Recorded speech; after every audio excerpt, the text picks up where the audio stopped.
Ciel Oil, plus qu'une station.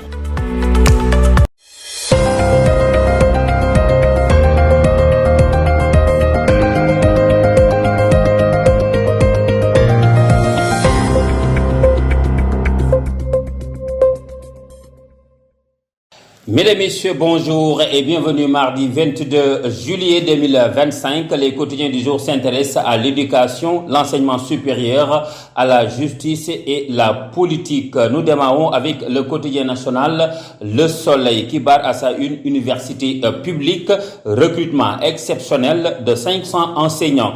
C'est la première phase d'un objectif global de 1500 recrutements visant à améliorer significativement le taux d'encadrement pédagogique dans les établissements publics d'enseignement supérieur.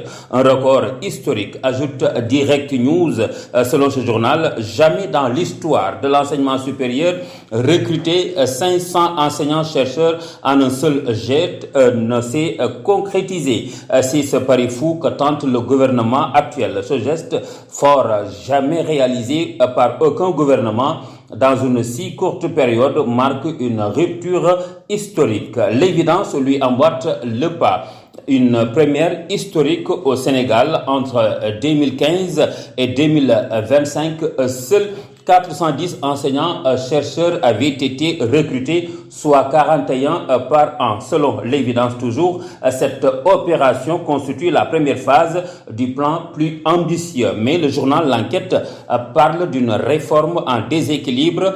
Un recrutement de 500 enseignants-chercheurs annoncé pour amorcer la refondation universitaire, alors que près de 70% des cours sont assurés par des vacataires sans contrat, sans statut ni perspective. Les formations sont à décalage avec les besoins. Le Sénégal manque d'ingénieurs, de chercheurs appliqués et de techniciens. En plus des 500 formateurs pour l'enseignement supérieur, Rewmi Quotidien ajoute 200 autres formateurs pour la formation professionnelle et technique. Ce journal barre à sa une. Diomaye annonce un recrutement exceptionnel de 700 agents pour 2025. L'éveil d'en ajouter qu'école sénégalaise, le grand chantier de la refondation est lancé.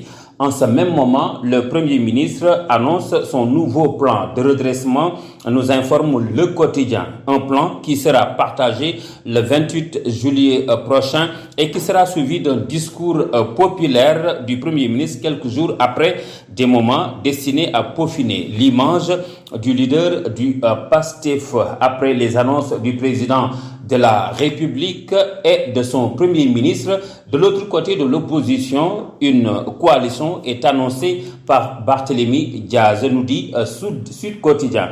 Diaz qui conteste toujours sa révocation en ce qui concerne les dérives dictatoriales, les violations des libertés et les vagues d'arrestation. Wolf Quotidien nous apprend que Barth dégaine contre Sonko. Pour lui, il est temps de faire face.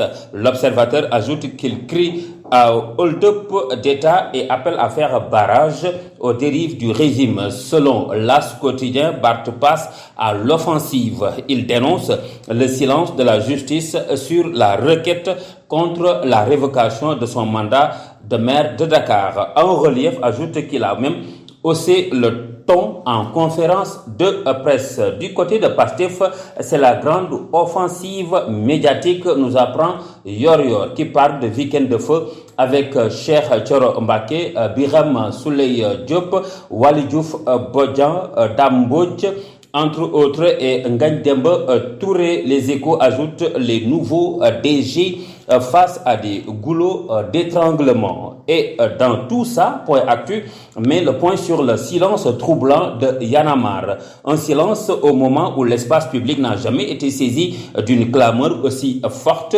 Et ce journal de nous informer qu'au même moment, Diomaye reçoit Soro. Soro, c'est le financier du mouvement longtemps critiqué par les pastéfiens.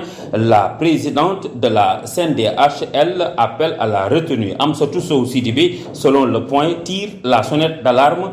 Elle appelle au respect des institutions et à la dignité des personnes. La dignité des personnes, c'est ce qui est ressorti du discours du président de la Cour d'appel. Selon Source A, Abdoulaye Ba a fait un serment triple XL. Il arme les 35 magistrats fraîchement sortis du centre de formation judiciaire. Juger ses semblables n'est pas un privilège, mais un sacerdoce. Vous êtes des garants de notre état de droit. Soyez des modèles d'intégrité, de droiture, car c'est à travers vous que le peuple juge la justice elle-même, a-t-il dit.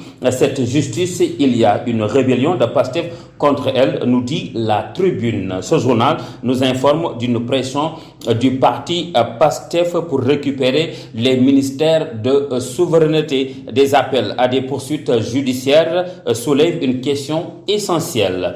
Une décision essentielle est prise par le ministre de la Justice. L'Indépendant nous parle des réquisitions ordonnées face à la grève persistante des travailleurs de la justice. Le ministre de la Justice a pris dans une lettre circulaire les dispositions nécessaires pour garantir la continuité du service public à la justice. Ousmane Diagne demande aux chefs de juridiction et de parquet de se rapprocher sans délai des autorités administratives, déconcentrer notamment les gouverneurs et les préfets pour procéder à des réquisitions ciblées des greffiers et de personnel administratif indispensables au fonctionnement des juridictions placées sous leurs autorités. Mesdames et messieurs, c'était tout pour aujourd'hui. Merci d'avoir suivi. Rendez-vous demain. D'ici là, portez-vous bien en compagnie des programmes de Sunu Kaddu TV. Au revoir.